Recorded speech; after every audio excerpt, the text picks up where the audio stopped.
સુરતથી સમાચાર, જ્યાં હાર્ટ એટેકની વધુ એક ઘટના બની છે। સુરતમાં 22 વર્ષીય યુવકનું હાર્ટ એટેકના કારણે મૃત્યુ થયું છે।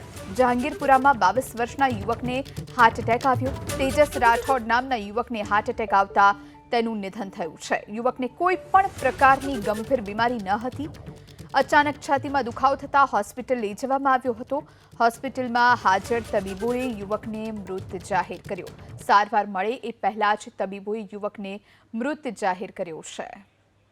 આ વિશે વધુ જાણકારી મેળવીશું। અમારા સંવાદદાતા ધનરાજ બાગલે ફોનલાઈન પર જોડાયા છે। ધનરાજ, સુરતમાં વધુ એક હાર્ટ એટેકની ઘટના, વધુ એક યુવકે જીવ ગુમાવ્યો છે, શું વધુ જાણકારી? જી બિલકુલ, ઘટના જહાંગીરપુરા વિસ્તારની છે, જ્યાં 22 વર્ષીય યુવકને અચાનક છાતીમાં દુખાવો થયો હતો અને ત્યારબાદ તે બેભાન થઈ ગયો હતો। યુવકને તાત્કાલિક ધોરણે હોસ્પિટલ ખાતે ખસેડવામાં આવ્યો હતો, જ્યાં ફરજ પર હાજર ડોક્ટરે તેને મૃત ઘોષિત કર્યો હતો। ત્યારે જહાંગીરપુરાના 22 વર્ષીય યુવક તેજસ રાઠોડનું હાર્ટ એટેકના કારણે દુઃખદ મોત થયું હોવાનું પરિવારજનો જણાવી રહ્યા છે।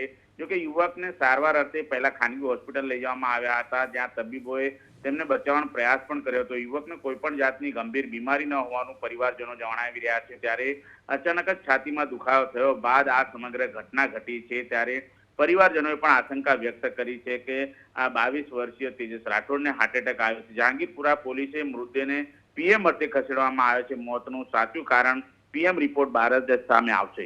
જી આભાર ધનરાજ, આપ જોડાઈને વિગતો આપી તે માટે।